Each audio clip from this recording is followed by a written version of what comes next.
Yo, what's going on, guys? Today we're doing my way too early season preview of the Milwaukee Bucks. I want to hear your thoughts down below, guys. And somebody's going to be like, what's the difference between season preview and your season predictions? Well, I do the season prediction about a week before training camp, and training camp's in September, which is, like a month and a half away. So that's going to be a totally different video. But I want to hear your thoughts down below. What do you guys think of this team? What do you think they're capable? I want to hear which players you think will make the roster. And let's talk about this roster and everything that has happened as a whole. Alrighty. So first off, as you guys know, Lendell Wigginton, Bobby Portis, Jordan Nwora, Wesley Matthews, Serge Ibaka, Jevon Carter all became free agents. They signed AJ Green to a two-way, and they waived Luca Veldoza and MarJon Tucker. Then they re-signed Wes Matthews, Bobby Portis, Jevon Carter. They did a low-key good move, in my opinion, Joe Ingles. Okay. Then MarJon Tucker and Luca Veldoza and MarJon Beauchamp all, and Lendell Wigginton and Pat Connaughton and Serge Ibaka all, and Jevon Carter was all players who returned. Okay. And it's interesting to look because this is, in my opinion, I believe MarJon Tucker isn't on the team either anymore because they signed him, and then I think he's now on Melbourne United. They announced that he's playing in Australia because they waived them. And then I think they did bring back Luca Veldoza though, which was weird. It was this whole weird. Did they waive him? Yeah. And then they brought him back. It's weird. I don't expect so Luca Veldoza, I'm way too hung up on this. Is from Argentina, and I'm a big fan of his. And he came over.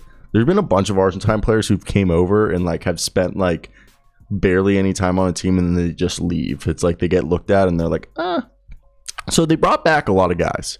My voice cracked there. The drafting of MarJon Beauchamp was smart, and I thought Lendell Wigginton was a dog last year. MarJon Tucker, I don't think they lost much. He's in Australia now, so that whole situation was weird. But Jevon Carter is going to be the new backup point guard like he was at the end of last year, because George Hill's a little bit over the hill. He's still a good player. He's a good, he's a better backup point guard than most backup point guards. But let's be honest, George Hill isn't what George Hill used to be. So we expect the starting lineup to be similar to last year's. Most likely either we're probably going to see Bobby Portis start with the money they're paying him, and Brook Lopez and Serge Ibaka off the bench. Serge being the third backup big man, with Brook Lopez being the secondary backup big man, Bobby Portis the starter, and then you would also have those guys rotate in to back up for Giannis. And we'll probably see a bit of Sandro from Seton Hall. He's been cooking for the past year in the Summer League and in the G League. Then Chris Middleton, Pat Connaughton got paid, and Thanos will all get their minutes at the small forward position. They'll all work out fine. Really, they're deep at the wing position, which Grayson Allen, Chris Middleton, Pat Connaughton, Joe Ingles, Wes Matthews, MarJon Beauchamp, and Thanos all play. And I think it's really cool how deep they are right there, because really they're looking at 7 players deep, and it's pretty unbelievable how much wing depth they have. And you could argue last year wing depth was one of their, with the injury of Chris Middleton, I think they realized this is why they brought in Joe Ingles. Okay.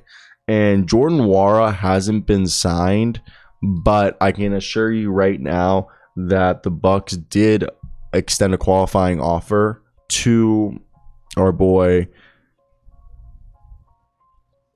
Jordan Nwora, I believe. And it's interesting that they haven't signed him to a deal.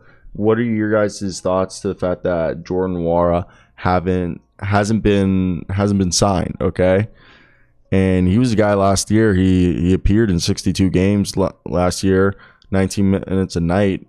I thought Jordan Nwora looked like a valuable guy. I will admit that I'm kind of intrigued that they haven't brought him back. And as of right now, I don't know if he did get a qualifying offer. It doesn't look like they gave him a qualifying offer. I know he was qualifying offer. All right. Per league source, the Milwaukee Bucks have extended a qualifying offer to second year forward. Okay, they did. They did, according to Eric Nehm. So, interesting. Interesting. Very interesting. So, and they also have the rights to Hugo Benson. Also, I think their weakest position is shooting guard, Grayson Allen. Because Drew Holiday is your point guard. So, that whole situation's interesting. Yo, so look, I think what the Milwaukee Bucks have done right here is good, okay? They've done more than what most people thought they were going to do. And I think this team is deeper than people would want to give them credit because, look, this is a team that's definitely still a top 4 seed in the East. And Pat Connaughton being brought back and re-signed long-term, smart, okay? He's an underrated athletic freak. And I think people just count him out because he just seems like nothing special, but I think he's just someone that's incredibly underrated and a part of this core. And drafting MarJon Beauchamp and Joe Ingles gives them size at the wing position. Beauchamp brings the youth and athleticism that they need, while Joe Ingles is a deadeye three-point shooter with some playmaking. Beauchamp, and when they bring back Jordan Nwora, will allow Ingles to return from the torn left ACL at 34 years old. And yeah, there's some question marks surrounding the depth position at the wing, but I think this team, they did good. Bring back Bobby Portis, Pat Connaughton. They brought back continuity. I think this team is definitely a lot better than they were, okay? And I think it all just comes down to them becoming a team that is more reliant on the bench as a whole. Because look, their bench, they don't really have a sixth man, a guy who's going to come in and put up points and buckets. We assume probably Grayson Allen's going to start unless they want Bobby Portis and Brook Lopez to start and then run Giannis at the wing with Chris Middleton at shooting guard and Drew and go huge, and then you can go Grayson Allen. I think it's just definitely interesting. I want to hear your guys' thoughts. I definitely think this is a really good team, a top team in the East, and you guys should definitely keep your eyes out for them because I think they're a team that definitely can repeat as a championship. We'll talk more about them because I still think they could make a few more moves to the roster, but let me hear your thoughts down below, guys.